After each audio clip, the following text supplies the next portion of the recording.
So I finally got my hands on the Galaxy S10. I did get the chance to spend a few minutes with it at Samsung's Unpacked event, but now it's time to switch over from the Pixel 3 XL and use the S10 Plus as my main phone. I've actually spent the last 3 days using it as my main, and I just thought I'd share with you guys my experience with it so far before my full review.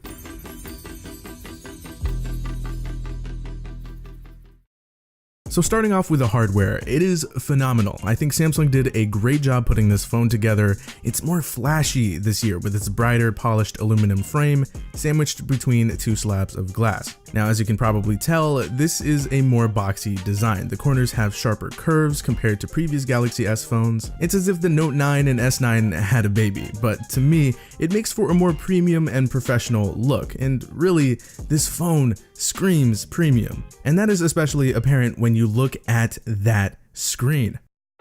Oh my goodness.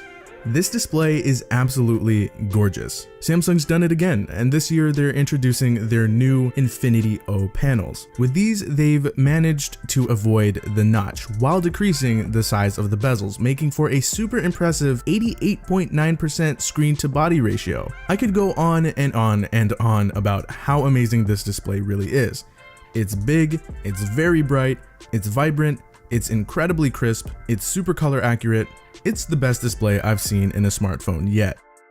As for that hole punch cutout, it does not bother me at all. I know there are some people who'd rather have something like a teardrop notch because it's symmetrical, and I get it. And the hole punch does shove some of the notification bar over to the left. But I actually have no problem with the hole punch cutout, and it's nice not having to talk about notches as much. And plus, I really like that little lighting effect. It looks pretty cool.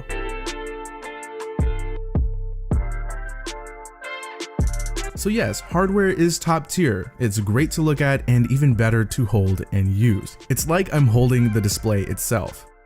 And with this hardware being so great, I decided to protect my investment with this video sponsor, Upsy, to get my phone some coverage. Upsy provides warranties for your tech at a lower cost, as they can save you up to 70% on your warranty compared to retailers, and it's perfect because they actually work with nationwide certified Samsung repair shops. You will get 45 days after your purchase of your new phone and 60 days for other tech to purchase an Upsy warranty. After that, if you need to get your phone or device fixed, you can make a claim 24/7, 365 by talking to a real life person and not some robot. Use code EasyTech for 10% off of your first purchase. Go ahead and check out the link down below in the description.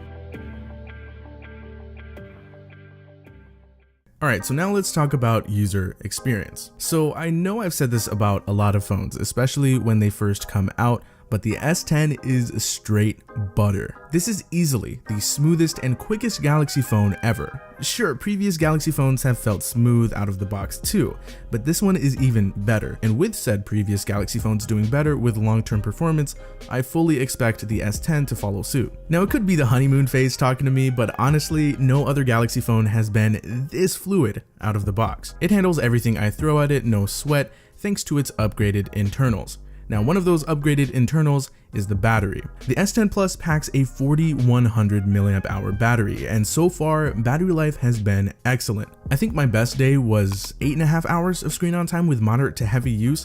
The other days I was getting around 6.5 hours, but that was with true power user usage like maxed brightness, maxed screen resolution, LTE only, Bluetooth enabled, multitasking, playing games, playing music, watching videos, just everything. And the battery endured it all very well. Either way, it's safe to say that this is pretty much an all-day battery, at least in my experience so far. It sips battery when not in use, even with always on display, but we'll see how all of this changes over time. Now, how about that ultrasonic fingerprint reader? Well, it's alright. I think the technology behind it is really cool. It's the first of its kind, and it's more secure than all of the other in-display fingerprint readers, but honestly, I kind of wish Samsung just stuck with a rear-mounted physical scanner. That of course is just the layout that I prefer, as my finger naturally ends up there anyway, but the S10's scanner isn't bad. It does take a little bit of time to get used to it, and actually at first, it was pretty awful. But then I got this software update which improved fingerprint recognition, and now everything's fine. Now I also wanted to quickly mention that the S10 has some really fast face unlocking as well. It may not be the most secure thing out there, but it's pretty darn fast, and I actually started using that too. It is very convenient. Some other neat features that I'll cover more in depth in my full review are of course wireless power share. So far I've only used this to kind of show off to people, but I know for a fact that I'll be using this to charge my Galaxy Watch and Galaxy Buds here and there. There are Bixby routines, which I haven't used yet, but it's pretty much if this then that if you guys are familiar with that. The stereo speakers sounded nice. They do get really loud. I kind of wish there was more low end, but that's just me being a bass head. The headphone jack is great to see. I love the fact that they did not get rid of it, and even though I don't really use it anymore, I do enjoy having the option. One UI is actually pretty nice. It still needs some polish, but overall I think Samsung did a good job with it. It really was tailor-made for this phone, and the two go hand in hand. There are lots of baked-in features and customization, but nothing too heavy. Couple things I did notice that I wasn't too big of a fan of would have to be the power button placement. It's higher than I feel it should be. See, they lined it up with the top half of the volume rocker, and it makes things like taking screenshots a little more awkward, and reaching it based on how I usually hold my phone isn't as natural. The S10 Plus is almost as tall as the Note 9, but the Note 9's placement is lower and in a more comfortable spot, so it kind of confused me as to why they'd place it higher on the S10. And then there's the vibration motor. It's not bad, but I've definitely been spoiled by the Pixel 3s and the iPhone's Taptic engine. This is totally nitpicking though. The S10's vibration motor is just fine. But again, I've just been spoiled, and I wish Samsung put more into it to really bring the user experience together.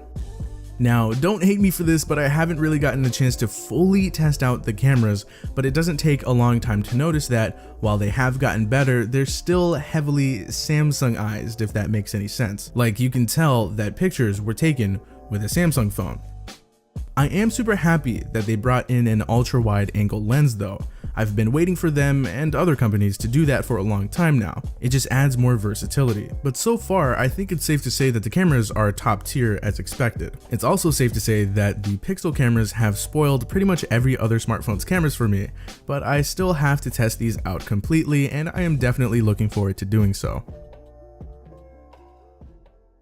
With that being said guys, that about does it for my thoughts on the Galaxy S10 after 3 days of using it as my main phone. I am a big fan of it so far, and I think that it is a fantastic start to the year. Now I will be posting my full review over on the Android Police channel soon, and if you're watching this video and that review is already up and you haven't seen it yet, I'll be sure to have linked it in the description and or in the little card in the upper right hand corner. But anyway, that does it for this video. I hope you guys enjoyed it. If you did, feel free to hit that like button, subscribe to the channel if you are new, and make sure you guys check out Upsy. Use the link down below in the description to get 10% off of your first warranty purchase. Anyway, that does it for me. I will talk to you guys in the very next video, and thank you so much for watching.